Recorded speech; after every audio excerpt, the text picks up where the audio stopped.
I've just recently started incorporating this into my samples, and I have to say that it has definitely taken my sample game to that next level. What's going on, everyone? Kingfisher here, back with another video. As you may have noticed, I took a short hiatus from posting videos on YouTube. The reason I took this short absence from posting was because I recently received an offer from Cash Money AP to join his producer group called Cash Gang. I also want to give a shout out to my boy Daniel for helping make this happen. So go show him some love on his Instagram page. Also, while you're at it, you can go follow me at Kingfisher Beats as well. So now that that's all sorted and finalized, I want to take you guys through my process on how I would make a pain type melody for an artist like Rod Wave, No Cap, or Tusi.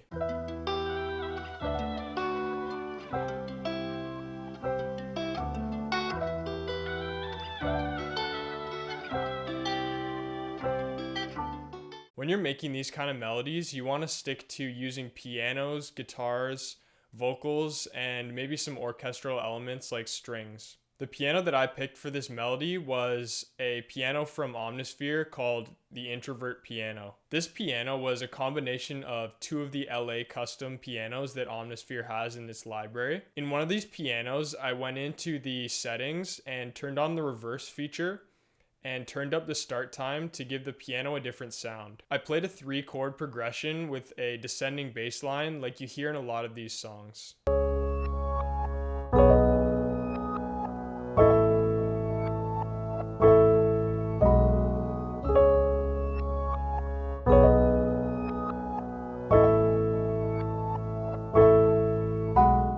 The effects that I put on the piano were just an EQ to boost up the high mids and take out some of the harsh high frequencies. The next element that I added to this melody was a recording of my electric guitar. I followed the same chord progression that the piano was playing and arpeggiated the chords, meaning playing the notes one at a time instead of strumming the full chord all at once.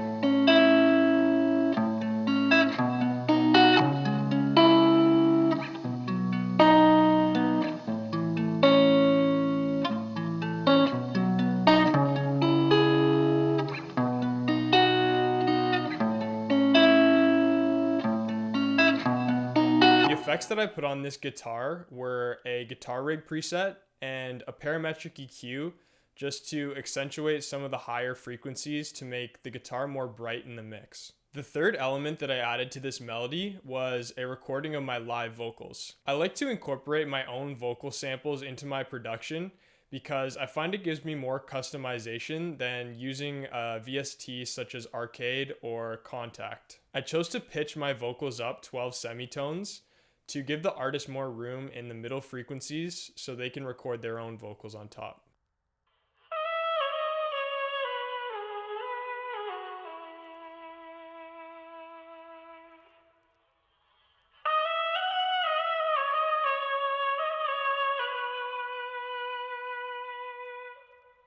The effects chain that I used for my vocal samples consists of a auto tune, a bunch of reverbs, and a lot of EQs to tame those reverbs and make the vocals sit well in the mix. The next element that I added was a recording of my own flute. I've just recently started incorporating this into my samples, and I have to say that it has definitely taken my sample game to that next level.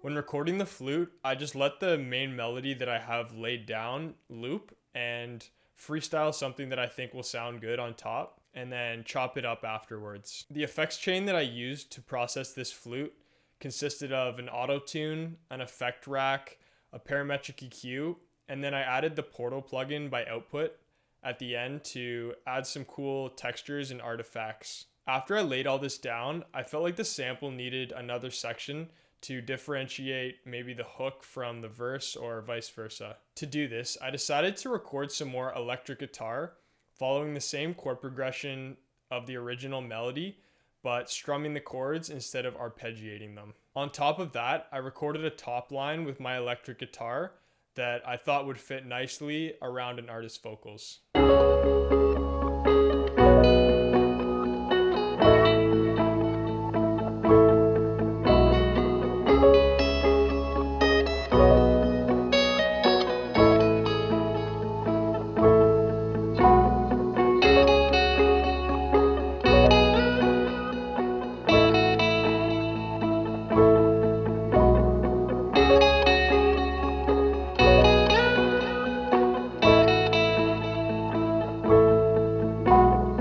Processed these two elements the same way that I processed the original electric guitar with the guitar rig and the EQ. So that's essentially my process on how I would make a pain type melody like this for an artist like Rod Wave, 2C, or No Cap. If you enjoyed this video, be sure to leave a thumbs up and drop a comment about what kind of tutorial you'd like to see next.